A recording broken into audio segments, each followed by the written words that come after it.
And what is up, guys? Technicals here. We're checking in on Cubic again because I'm like, I don't know how many weeks I've been doing this. Months. I've been doing a Cubic update when the epoch closes out. Some people follow it, some people don't. A lot of people moved on from Cubic, but I've still got some rigs on it, and I got bigly lucky this week because as you can see, I've only got 2 CPU rigs up. The other one, I think I bricked one. Another one I've repurposed into over here. And the 5900, I think I bricked the 5900 as well. GPU rig, per the switch up video, we moved it off of that. We went on to NiceHash. So really the two 7950X3Ds got 6 solutions this epoch, and I thought maybe they tweaked it. I thought maybe they made it easier to find solutions. Doesn't appear to be the case because I was good for 13,772,297 cubic over 6 solutions.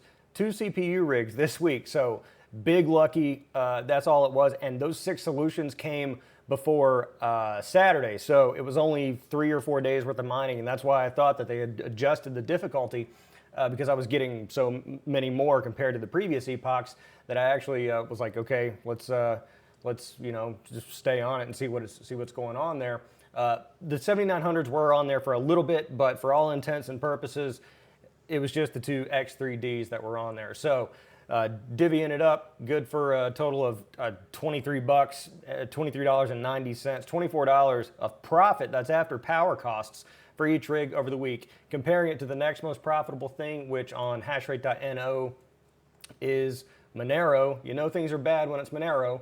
I like Monero though, but taking a look, let's see, because it says Monero, that's over the past 24 hours, but right now you can get a little bit more on Quantum or Zephyr. Why is Monero showing up? Why is it doing that?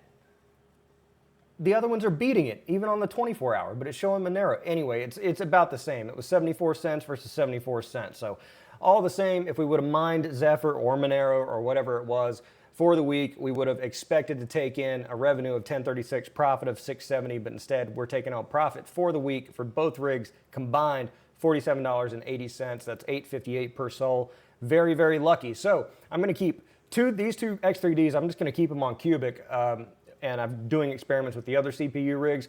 If you guys are still on Cubic, I'd love to know what you got going on there. If you got lucky too, or if you had a lucky week in those previous epochs where it was difficult to mine it, I'm going to stay on it. You know, maybe I'll get lucky again. Maybe. I think what happened was Cubic saw that they saw my ID, my access token, and they're like, oh my God, that's the technical. Send him extra souls so he'll tell everybody, and then they'll start buying Cubic because he's got such a huge presence on YouTube. People are going to pay attention to him, and our coin is going to go up. That's how it works. I'm convinced that's how. I ain't got time. That's Cubic calling right now. That was them calling. They're like, stop saying that. Anyway, love to know what you're doing in the comments below. If you like videos like this, short update videos where a middle-aged man down in the corner of the screen has a spreadsheet up and talks for approximately, this is probably going to go 6 to 9 minutes. Let me know in the comments below, like this video, subscribe to the channel if you're not already. I'm The Technicals. See you next time.